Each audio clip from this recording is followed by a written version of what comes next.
You're listening to Cards to the Moon, a podcast about trading cards from both a collector and investor perspective.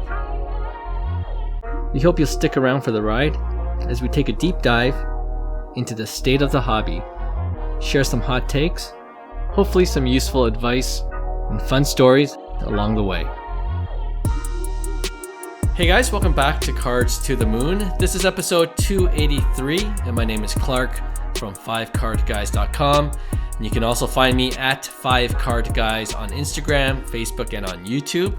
Co-hosting with me as usual is Hyung, who's back. He's Integrity Sports Cards. And John, we had to kind of mess around with the schedule a bit today, so he won't be able to join us, but hopefully he'll be back next week.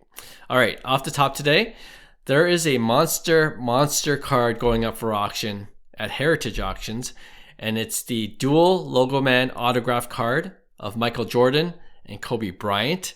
And one of the Logoman patches is the 50th Anniversary Gold Logoman patch. All right, so I know whenever a huge card goes up for auction, we always try to guess what it'll go for, and we're usually off by millions because it's hard to gauge in that high-end area of sports cards. But for some additional context, before we get into what we think it'll go for, it's been reported that high-end collector Shine 150 previously offered the owner of this card $8 million back in 2022, which is during the hobby hype, right? So actually, instead of guessing the exact number, because, we could be way off, my question is, do you think the owner of the card should have sold to Shine back in 2022, or do you think putting it up on the auction block right now is the right move? What do you think?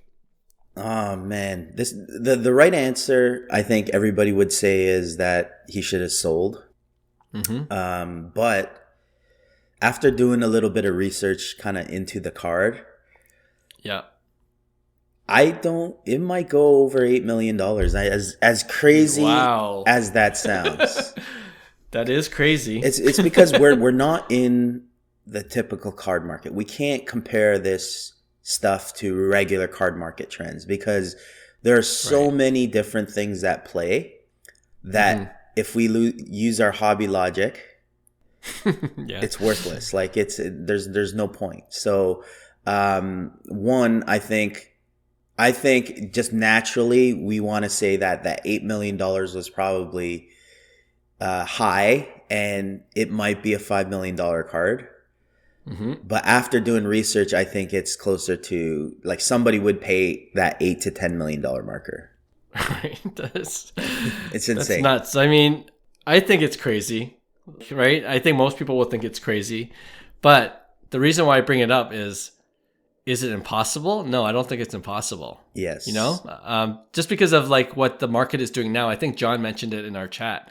The card market is, especially in the high end markets, it's just, there's no explanation of why things are going for what they're going for right now, For sure. And we're talking about tariffs, we're talking about economic instability, and yet Paul Skeens one MLB debut patch sold for $1.1 million. And that's the other factor too. Remember, we talked about it in a previous episode. Corporations and big companies with deep pockets, more than individuals, of course, are getting into this game, and maybe they use it as this card as a marketing thing, right? But so that's in the realm of possibility. But at the same time, I think this dual Logoman is more of a collector's item. Do you know what I mean? It's not like the Paul Skeens, which got so much publicity, and I can see why Dick's Sporting Goods, which, it's just to keep it in the state of Pennsylvania, would have gone for it.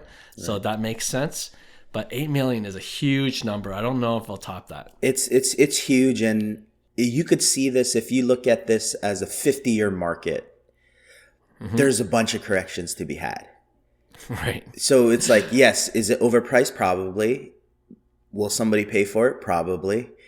And that's my whole point, is it becomes a massive supply-demand race. And any marketplace does. And that's why it's like the fundamentals of investing is supply-demand at the end of the day, because if you go outside of that context, you're basically buying into an inflated value regardless. Right. And like you said, as people enter the marketplace, people that have never been in this space before, but they're looking to park, $1 million, $2 million, $5 million. That's a regular thing to do at that kind of stage, right? It's not unheard of or ridiculous, nor is, buying a piece of art ridiculous to players in that game. Right. Of course, to the average person, they're saying, I could paint that. But that has nothing to do with the fundamentals of value and why things are sought after. So for me, it being Kobe and MJ, something that's irreplaceable, something that's a 101, and probably I would say one of the most sought after cards, because Shine has like the triple Logoman. He has a PSA 10 of 0405 non-auto. And that's in the millions, like couple million, whatever that's valued at. And a lot of the Logoman, I know when Drake was ripping that 2022, that Logoman, triple Logoman sold for 2.4. Obviously, I'd rather have Shine's Logoman than the 2022 version, but then it's still sold for 2.4. Now, if that person were to take that card and try sell it for more than 2.4, will he be successful? Maybe not. Right? But over a 50-year marketplace, it's going to be all over the map. And that's the thing. Like it's so subjective at that point, and there's only one. And that's the game that it's different than a superfractor. If I told you that Jason Dominguez superfractor was pulled, it's like, well, there's like 20 of them. This is like Kobe 20 other MJ. one-of-one cards. Yeah, superfractors of Jason Dominguez, of not a legend or a Hall of Famer, right? We're talking MJ, Kobe, dual Logoman auto. On-card auto, yeah. Yeah, so floor price, I would say $5 million. Absolute floor price. Reasonable price, 8 to 10. Ridiculous price, 10 plus. That's where I see it. Wow, okay. Okay, I like that. I like those bold predictions. Here's my bold prediction. I think it's going to go for $5 million, and I think Shine's going to buy it. I think he's going to get it at the discount that he wanted for. See, if you have money, you know that Shine's a buyer. So I'm testing that 5 to 8 million. You know what I mean? Because he wants that card, and it's perfect for his collection. Like, he's the guy that we're talking about. But there's probably 20 of him across the world that are thinking the same thing. True. Maybe more. We'll see. Now my curiosity is really piqued. So yeah, we'll see how much it goes for, and who I don't know. If it's not Shine, I don't know if we'll find out who the owner is. If it's Shine, he'll probably put it on his Instagram, so we'll know. Yes. But yeah, we'll definitely see soon enough. All right, let's move on to hobby headlines. All right, since we last recorded together, it's been a while. We were just saying off the air, it's been a couple of weeks, especially you've been back from Arizona for a week now. Do you want to kind of quickly update how that went for you? Yeah, I was down in Scottsdale. It was the hardest tail end of spring training, so we decided to shoot our other podcast, Conversations, season 2. So we got a bunch of guests there. So we hammered that down. It was awesome. Just getting out of kind of like the cold weather here and going to Scottsdale. I've lived in Scottsdale for 2 years. So it's a place that I'm familiar with. I have a lot of connects there. So it was awesome. No golfing, which is unfortunate, but I mean, it's still, 30 plus degrees, at least Celsius, nice. There. So like a 90 plus there. So it was hot, but a successful trip. I'm very excited. If you are into baseball, I think it's a great podcast that we're doing with insight from, MLB players, ex-MLB players, people who are part of baseball that love the game, and it gives direct insight. So we're probably releasing that within the next week or so, at least the first episode, and it'll be 8 consecutive weeks. So yeah, just giving a little marketing plug for the podcast. Oh, it's awesome. And, I know who the upcoming guests will be on the second season of Conversations with Hyung Cho. And we actually plugged it while you're in Arizona. So we'll put the link of the podcast again in the show notes below. But yeah, looking forward to that. And like Hyung said, if you're into baseball, this podcast is a must listen. All right, I'm going to go from baseball to hockey because, since we last recorded together, as I was saying before, a major record in hockey was broken, and that of course was the NHL total goal scoring record of 894 set by Wayne Gretzky. Now the new record holder is Alexander Ovechkin, who scored goal 895 this past Sunday. From a hobby standpoint, we've seen his rookie card values, especially his Young Guns and the Future Watch autos, increase in price during the chase for 895 as expected. But also as expected, as the hype simmered down, the prices have already begun to plateau, and some of the latest sales, you'll see that it shows is trending downward again, right? And even before he broke the record. So the hype was unreal leading up to the record that he set. So I'll give you some numbers to provide more context. His Future Watch autograph card, PSA 10, sold March 2nd for $15,000. Wow. Okay. On March 31st, just a month later, it went for $11,000. A BGS 9.5 10 auto of the same card sold for $10,500 in early March. And in early April, a month later again, sold for $5,600. Wow. So that was a bigger drop for the BGS card. One more, his Young Guns PSA 10. The perfect time to sell this year would have been mid-January when it went for almost $6,000 US. The last one sold for just under $5,000 a week ago. So less volatility there, but still a $1,000 drop. In any case, I want to go over other cards where there might be some hype this year because there's some kind of milestone that can be reached. And then I want to discuss whether it's worth making a move to pick up their card now and sell later or not. But before we do that, Hyung, back to OV specifically. What would you do if you were looking to pick up an Ovechkin card now? And what would you do if you were looking to sell your OV card if you had one? Oh man, I think these are tricky because we talk about Sidney Crosby as well. Guys that get overshadowed in that era, which is the same era as technically LeBron. So there should be a massive hype around these, the Ovechkin, the Crosbys,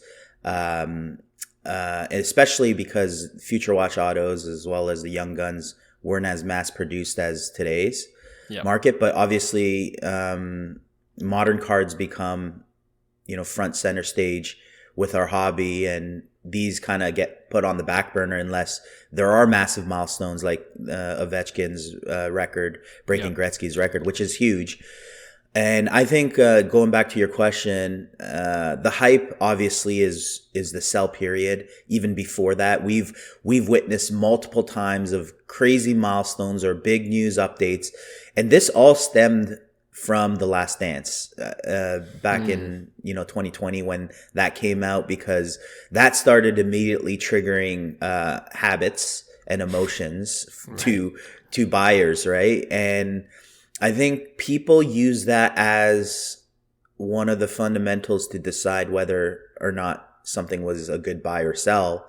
And the timing of the market obviously is the trickiest part, because you would think that when he does break the record, you would want to sell at that point. So be ready. So you would be purchasing these things, maybe a year in advance, maybe more, maybe less. But in regards, definitely you don't want to buy at the height, because we've seen it over and over again that any marketing like the news, people react to it and then they say, wow, this is a crazy record. Will it ever be broke? I need to invest in an Ovechkin card now. Right. That's the normal habit of human, I guess, consumption. And I think that's what you have to kind of avoid. You have to be the one step ahead saying, okay, it was a sell period during that time. And even earlier, I would say even before records are breaking, because people are anticipating that record breaking. And that's when you have more buyers. But in reality, but when they do break the record, it goes in the opposite direction because it was overinflated in the first place, right? So if you're into that game and you like that, I personally don't like it. I've done that in the past and I've learned through this, and this is why I'm kind of sharing it. It's like, it's not as hyped up unless it's something massive, because if they were already on trajectory to do something ridiculous, the hype should already be there, right? So with all that said, though, I still think hockey in that era, Crosby's, the Ovechkins are super undervalued, because Ovechkin is a top 10 all-time great.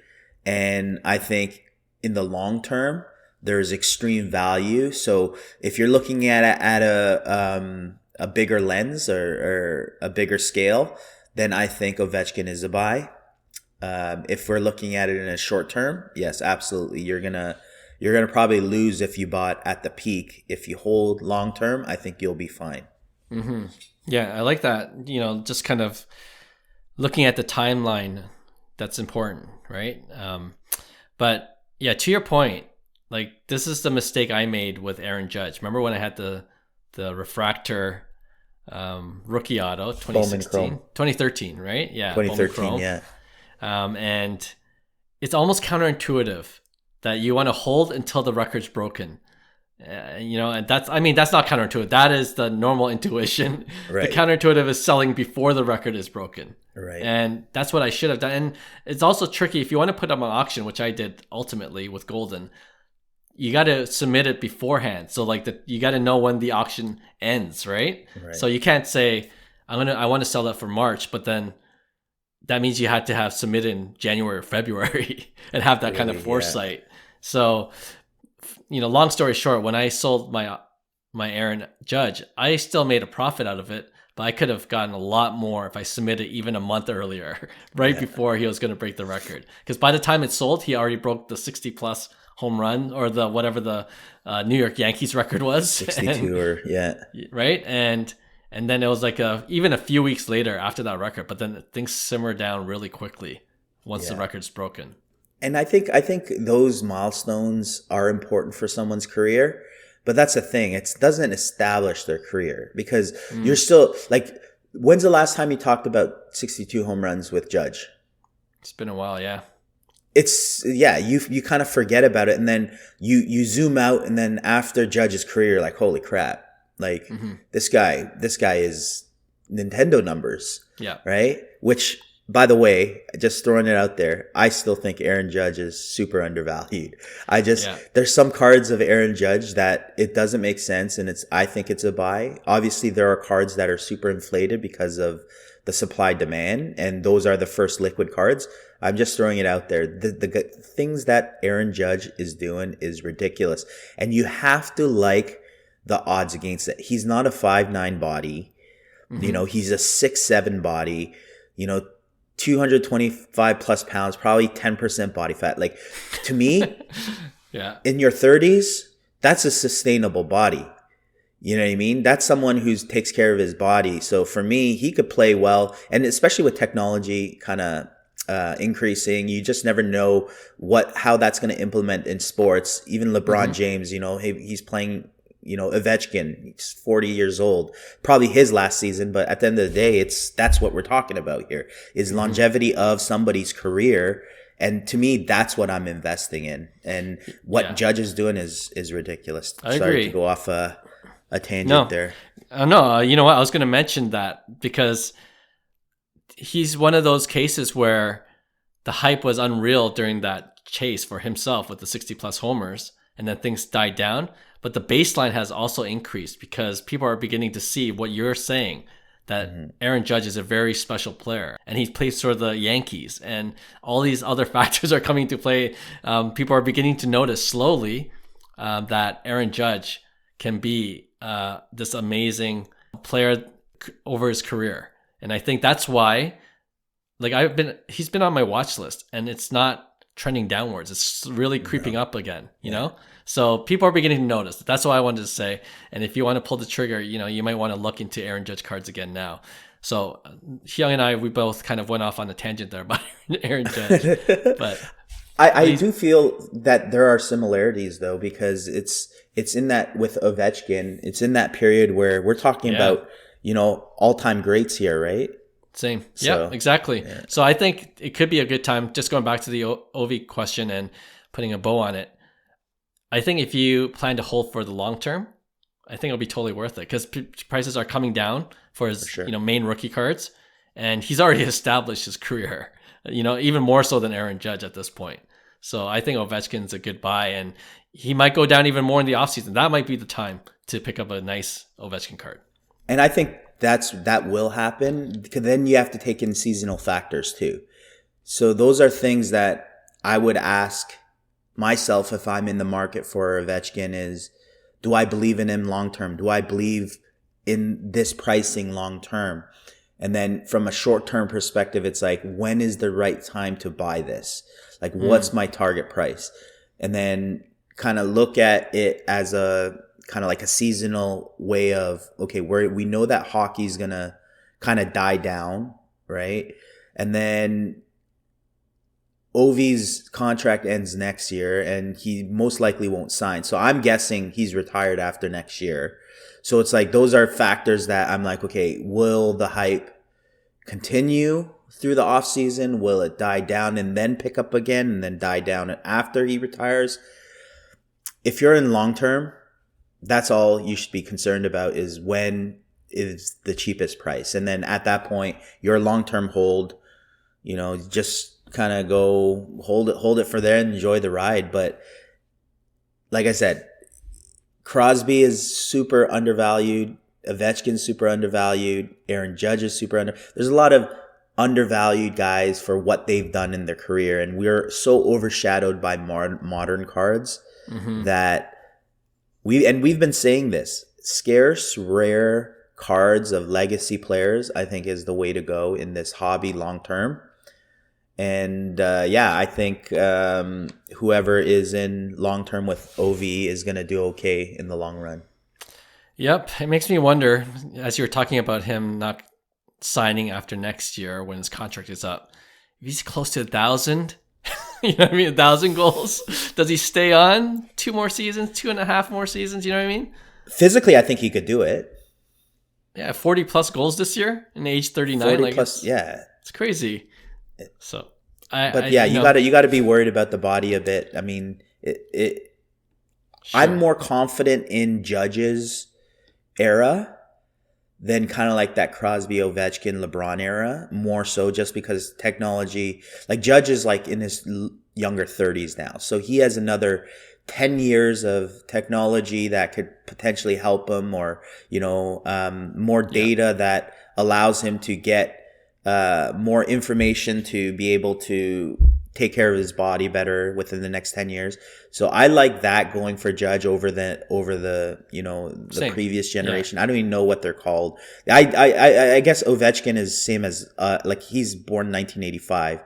Yeah. I was born 1982, so I would say that's kind of like the same era. We're learning that, wow, like our bodies really age after 35 really quick, right? So no, and again, to your point with Ovechkin and all those guys, there's already a lot of wear and tear. Like, you can't take that back. You know what I mean? So, and that era, that the wear and tear is, the internet didn't exist. We did things differently. We were out, doing things that we shouldn't have been doing, not taking care of our bodies, but nobody knows about it, only through our stories. But here, there's some hints there with Ovechkin. He grabs a beer after a nice celebration, and now these young guys, they won't do that, right? They won't. No, exactly.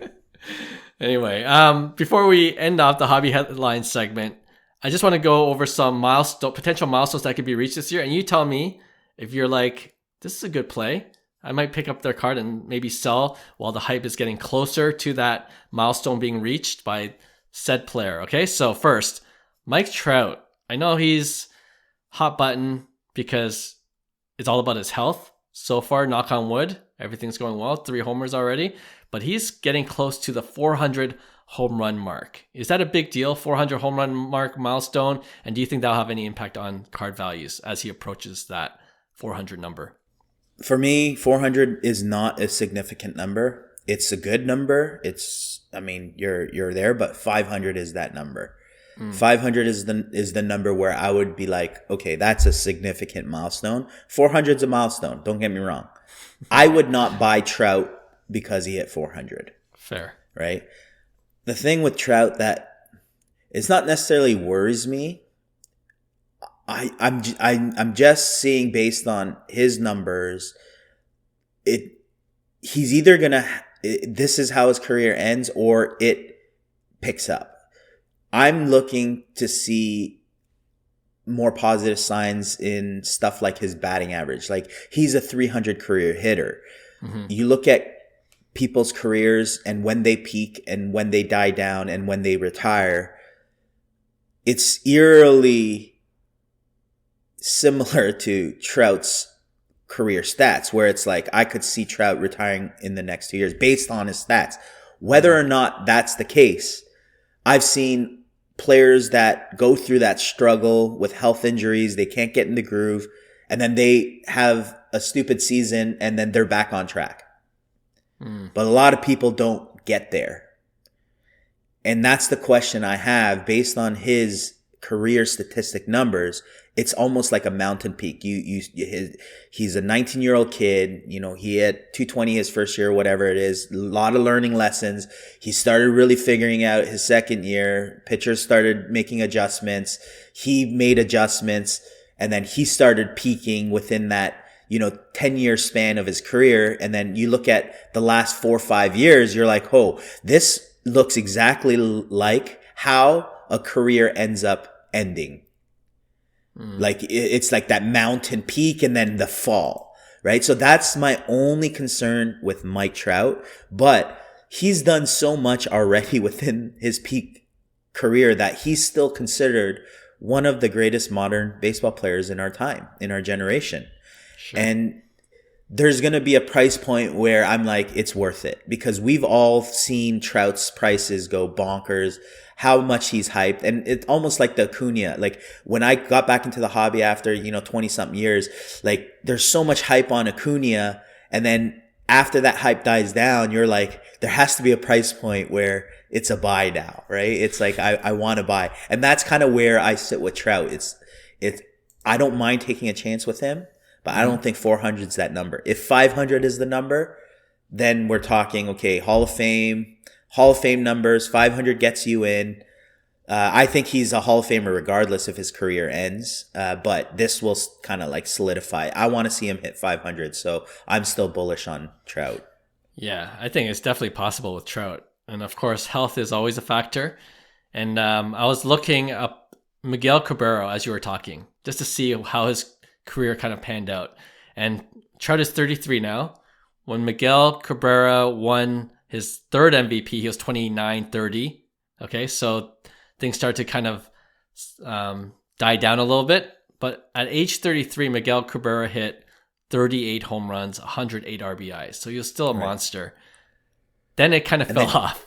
That's where you see the kind of like retraction. Yeah. Age 34, he hit 16 home runs. Then 3, because he was injured. 12, 10, 15, and then 5 and 4. Yeah. So his last good year was his age 33 year. And I feel like, I would categorize all those guys kind of younger generation than me, but still in our era. And this is the difference I see in sports these days because of the internet, I would say, or our communication tools. Yeah. I just think that we never took care of ourselves as much as we should have because of the lack of information, right?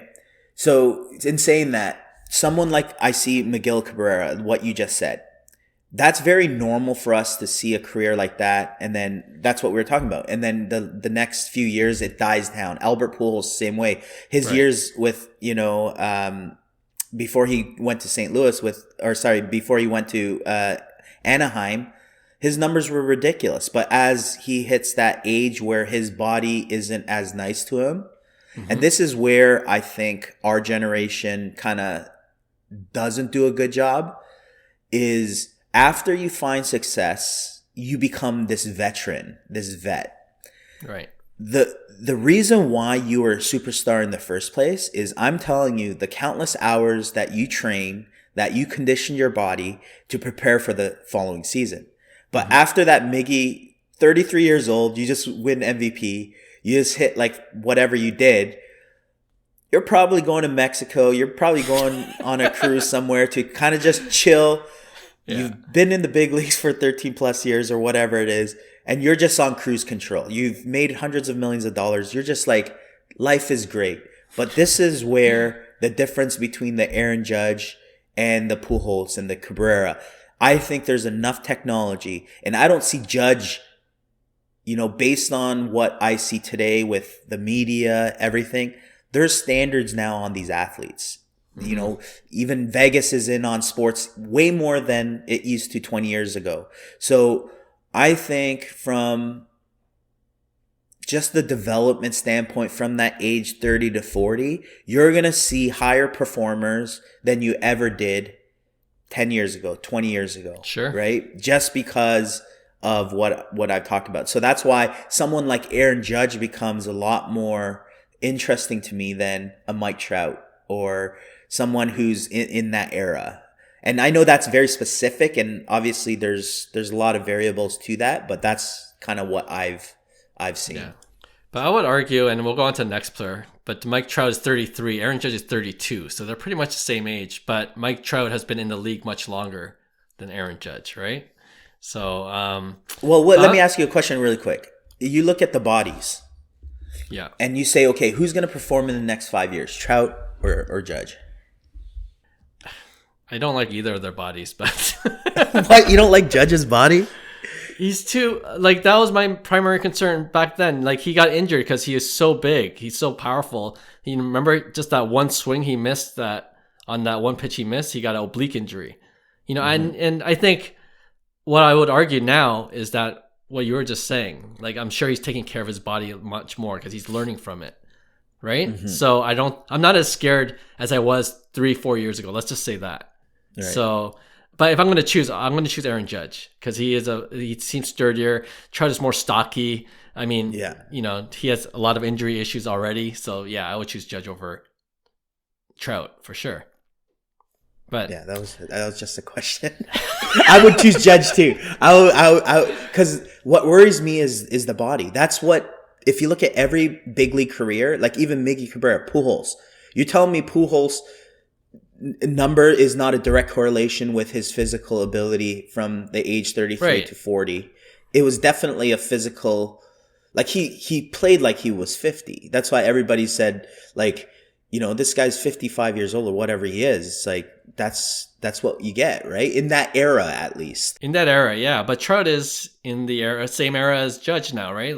The technology is available to him. So I'm a little bit more bullish on Trout. At least I feel like he can hit the 500 home run mark, and then we'll see what happens after. Right. That's a big milestone, yeah. Yeah. So yeah, I agree with you on that too. 400 is not going to be a big deal in comparison to the 500 home run marker, obviously. All right. Shohei Ohtani. The milestone that he could reach, he could reach a lot more milestones. That's just the way he's going, but he could win his third straight MVP, and that's not out of the question. So if that happens, if he has another MVP season, 3 in a row, what do you think that'll do to his card values? It's already up, but what do you think it'll do from now till then?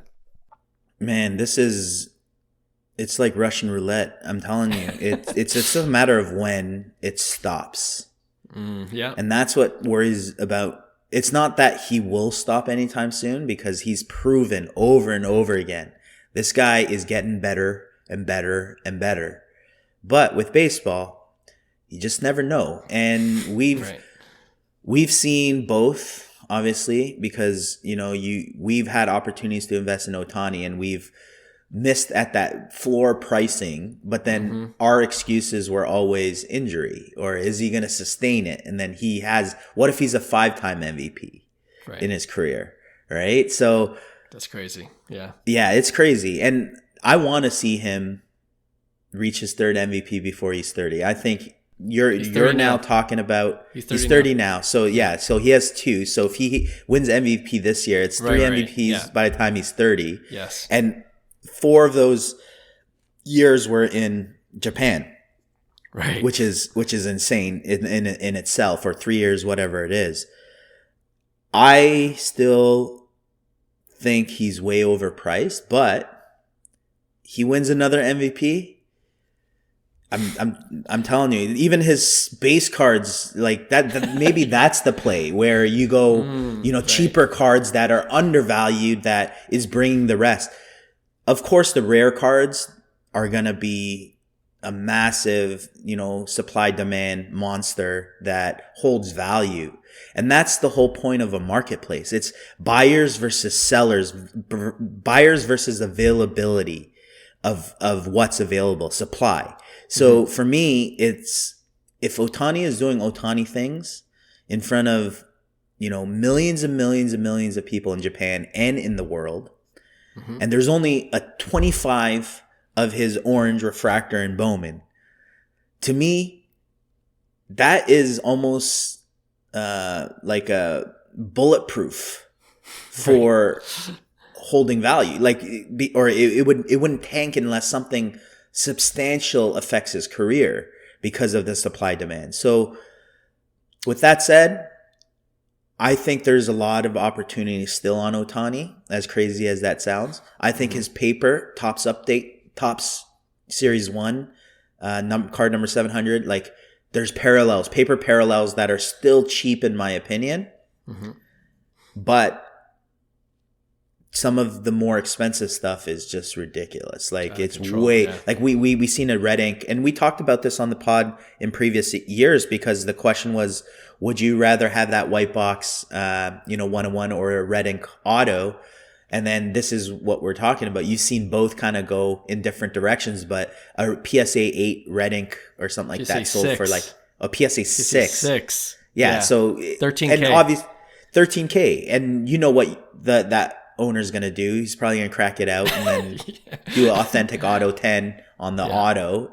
If the auto is good, I didn't take a close look, but it has a good chance. And that 13K might be justifiable at that point. Right. So, the market's crazy. It depends on your risk appetite. The higher it goes, the more you're in for it in terms of direct cash. So, and some people don't mind that. Like, I don't mind dumping more cash than I would have, like, let's just say 3 years ago on something that I'm long term. Because whether I cashed out on some other card and created that form of money, I'm not necessarily too concerned about the money. Of course, we want to do trades and profits and then dump it into cards, and then you're in for a $20,000 card for $3,000 and it's house money from there. But somebody like Ohtani, if the right card comes into play, I wouldn't mind going long term on that, because I think the true value is the massive cards long term. Yeah. But the problem is the demand is so high right now because of what Ohtani is doing. And that's why I go back and I compare Ohtani and Judge. I'm like, man, based on prices, I'd rather go Judge. Yeah, and I agree. But the thing is, the longer you wait, and the trends are still, it's not coming down, but I agree with you. When is the question, when will it, stop, right? Not Ohtani, but the market. At some point there is a limit because it'll just be so much. But while you're waiting, you know what also is increasing? FOMO level. Like the FOMO level is on extreme high right now, yes. and to the point where I was looking at that PSA 6 red ink rookie auto, and I'm like, maybe I'll just get it. I just want a nice rookie red ink. Would you crack it? Of course, but I didn't want to pay $13K for it. You know what I mean? Yeah. So that, for me, I don't have that risk appetite.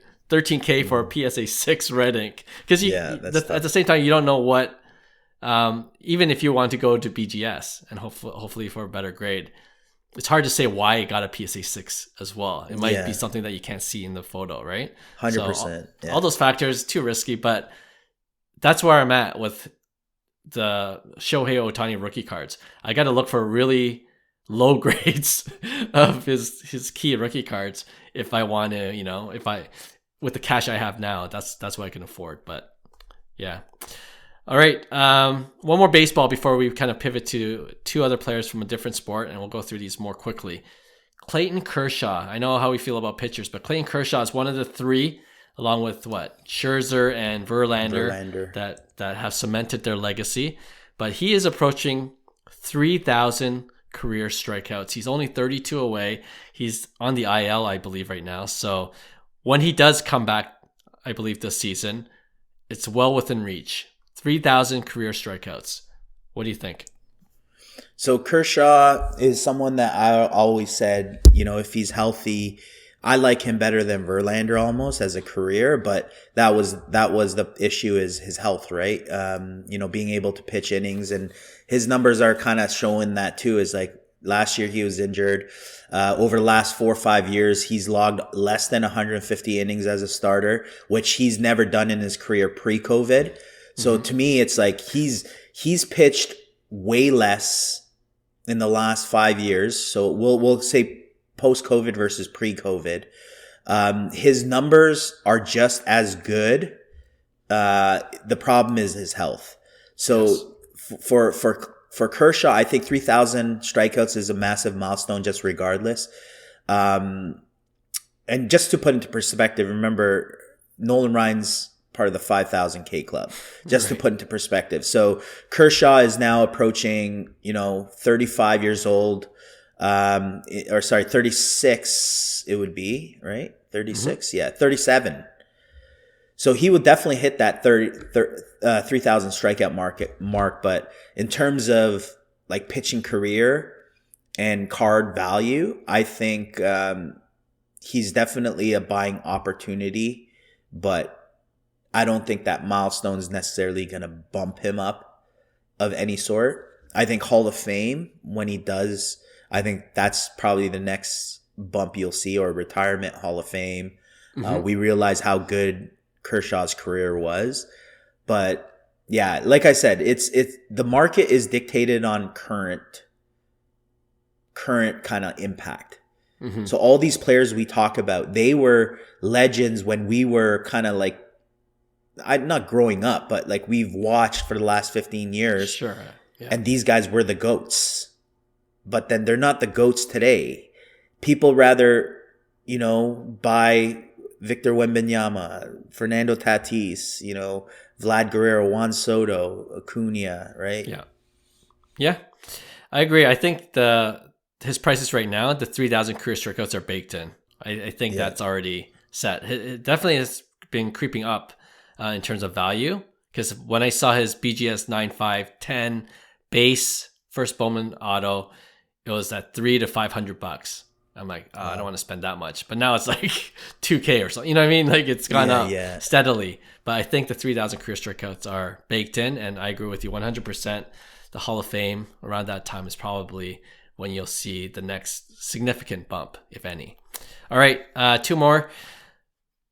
Novak Djokovic. I know we don't talk tennis. Maybe this is an easy answer because tennis cards, they've been hot for a little bit and now definitely cooled off.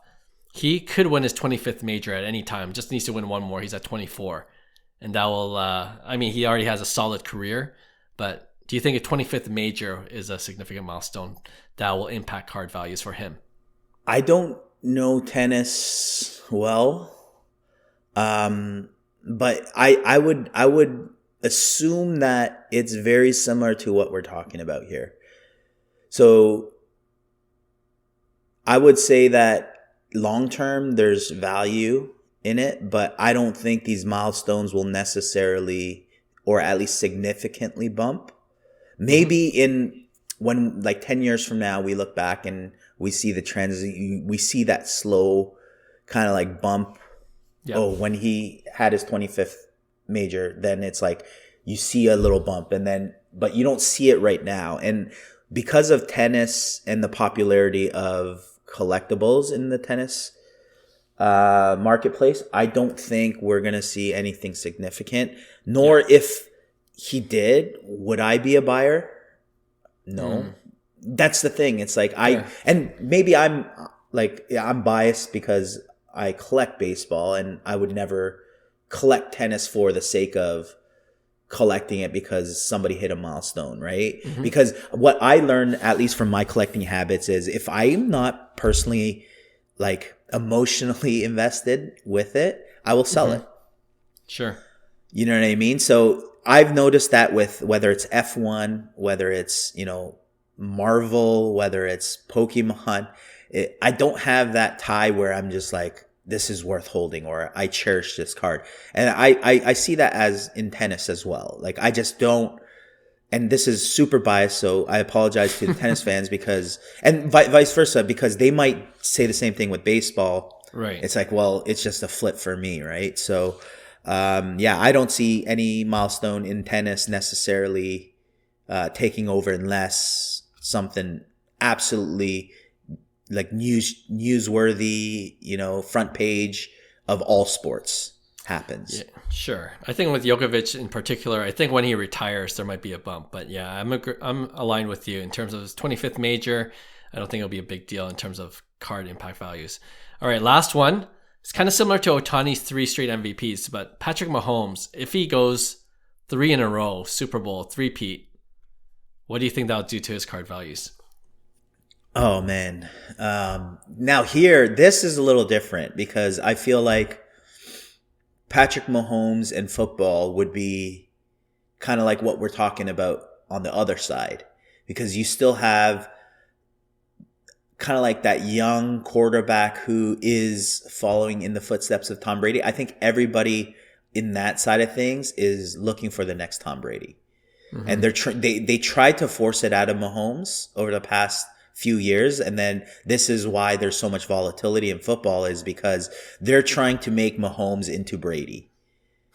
Sure. But then if it's not happening, they sell, which has been happening. So for me, if Mahomes wins a 3rd Super Bowl, now we're talking, and you get that momentum. He's still young. Can he be that next Tom Brady? And I'll bring that back. It's like, you got to remember, Tom Brady started peaking later on in his career. That's the difference, right? That's why Tom Brady's Tom Brady, is because he got better and better and better. So Mahomes has to do that year after year to kind of expect those types of prices. So like I said, we've seen a dip in Mahomes in general.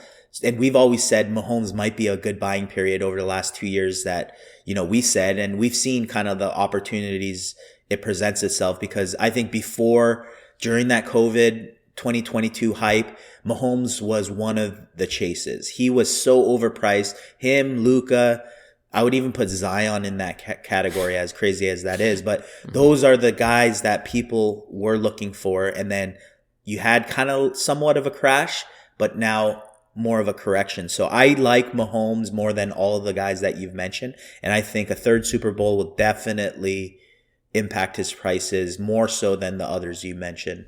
Yeah, I'm all in on Mahomes. I'm so bullish on Mahomes, and it's kind of like Ohtani. His high end cards are still expensive, but I think there's room to play in his lower to mid end cards at this point in his career. So yeah, I'm all in on Mahomes. I think if he wins the 3 straight Super Bowls, which is super hard to do, even going back to back is, I think, statistically really difficult. 3P will be something special. And I think if that happens, Mahomes will be a big part of that. Yeah. All right, there you go. So yeah, if you have any other players you want us to consider in terms of milestones that we missed, I'm sure we missed a ton because sports is sports. A lot of things happen. Let us know. DM us at Cards to the Moon on Instagram or at 5cardguys, and we'll be happy to look it over. All right, let's play a quick game of Over Under. All right, so for this segment, I usually give you a number and you tell me what the latest card sold for. The number today, the magic number is $25,000, okay? Jeez. But the twist is each of these cards that I'm going to mention are all Shohei Ohtani. All right? Okay, so this crazy. Is the Ohtani $25,000 edition of Over Under. All right, first one, the 2018 Shohei Ohtani Topps Chrome Rookie Auto base, the one that I had that I bought for $500, my biggest hobby mistake to date. The BGS 1010 of that card, did it sell for more or under, over or under 25,000? Wow, a base. Base BGS 1010, not a black, but a pristine. No, I can't see it sell it for over 25. I would put that price between 20 and 25 though. Okay. A BGS 10. You're right, $20,000 last week. Yeah, I was wondering, the grading, anything could happen with grading, especially when you get a BGS 10. And then I figured you might kind of bait me in, All right, one for one next. 2024 This is in a Dodgers uniform. Topps Chrome Gilded Collection. A Superfractor 1 of 1. BGS 9.5. BGS 9.5. It's autoed? It is. It's a non-auto. A non-auto. Wow. And gilded, I like gilded. It's beautiful. Well, Superfractor is tough to tell the difference, but I'm going to say under as well because it's a non-auto. And it'd be crazy if it was over. The answer is 27,856. It's an over. That's crazy. That is crazy for a non-auto, but Superfractors do crazy things too, right? Or 1 of 1s for sure. Okay, next one. 2018. Okay, Topps Chrome again, right? Like the first one. Yeah. But it's the gold refractor. Rookie card. Non-auto? Autographed. Oh, okay. Gold refractor. PSA 9. Yeah. See, I could see this being over because like this makes more sense than the gilded Superfractor to me, at least. Like if I'm spending 25 grand, I'm buying this Topps Chrome Gold Auto over the gilded. So I'm going to say over. Okay.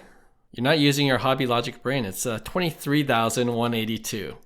Yeah. That's crazy. PSA 9. You know what I mean? Like that's shouldn't make that big a difference, but it is what it is. And the crazy thing with that, I remember when I was just because I always look at Ohtani markets. You know, I just go 2018 Ohtani autos, and then I'll sort from highest price and see where the buy it nows are. And I remember it's like 13K. That card was 13K buy it now, 14K buy it now. I'm like, who would buy this for 13, 14K? This is insane. And we're talking 23 now. It's crazy.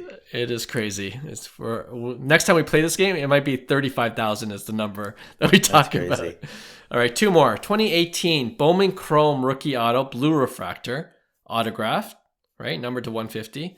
BGS 9.5. 10 auto. It's the batting stance. This has to be over.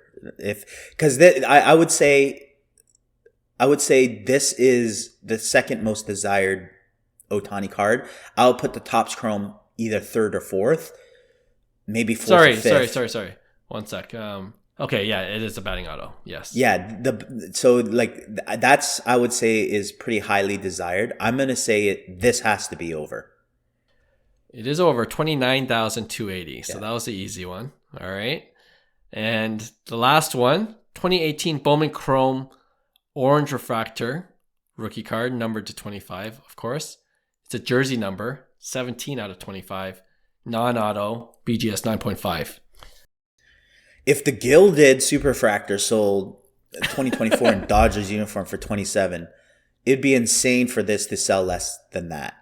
I'm going to go over on this as well. Guess what? It's over, but it's under the gilded. 25,620. That's crazy. That's crazy. So with that said, the only thing I would not buy would probably be the gilded. The gilded? Yeah, I just feel like that's overpriced they're all overpriced, don't get me wrong.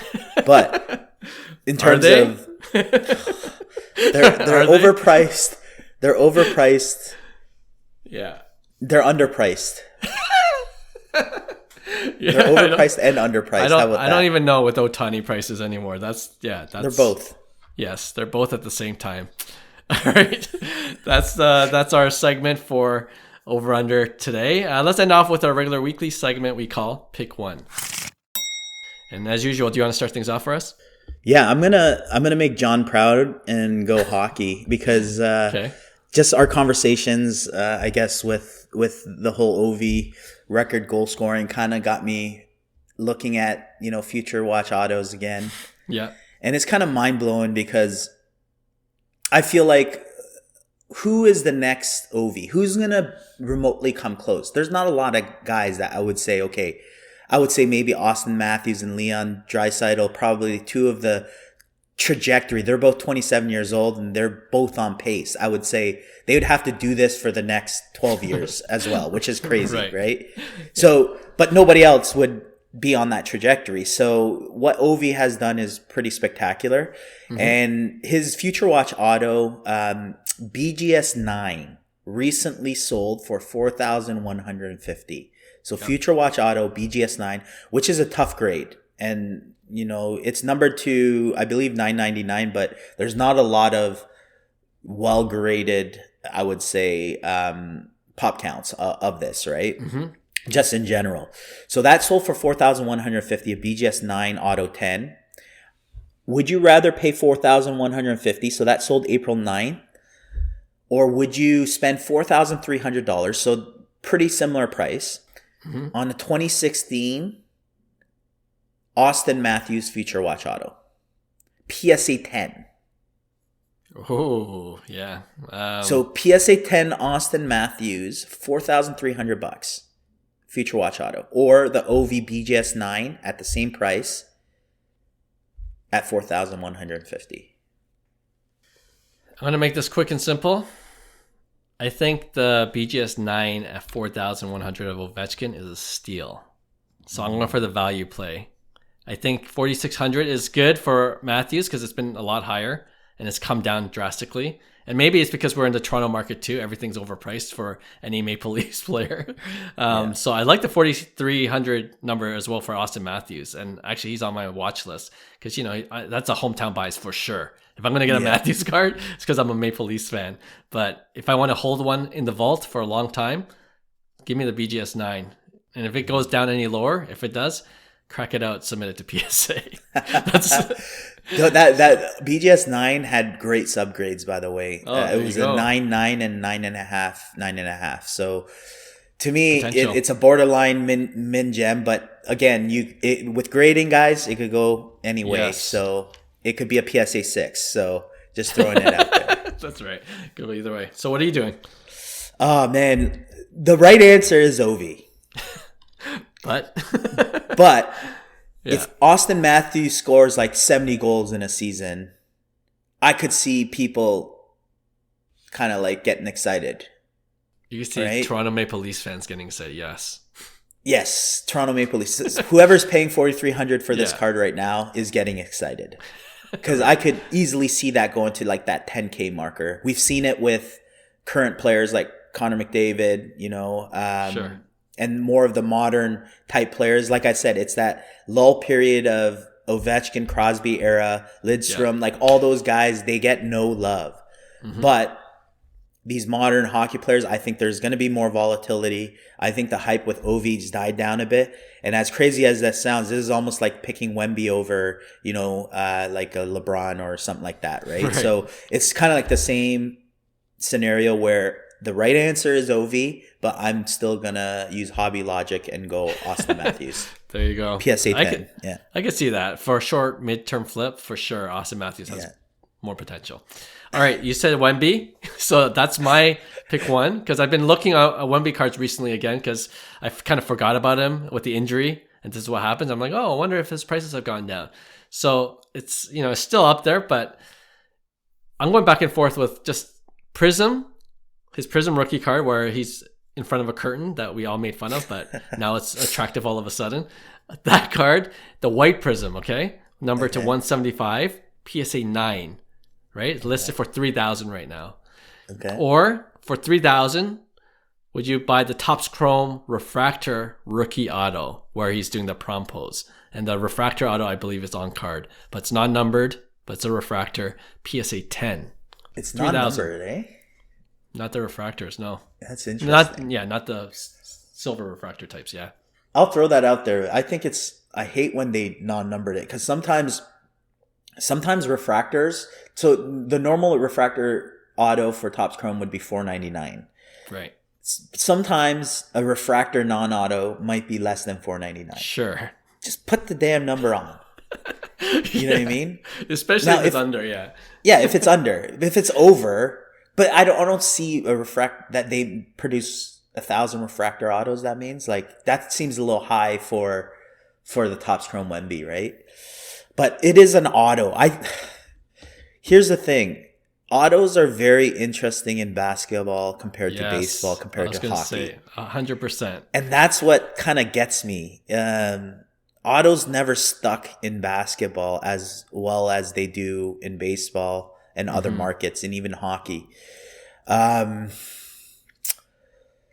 and going back, Topps Chrome, first year back to basketball, but it's non-licensed, which I think hurts it a lot.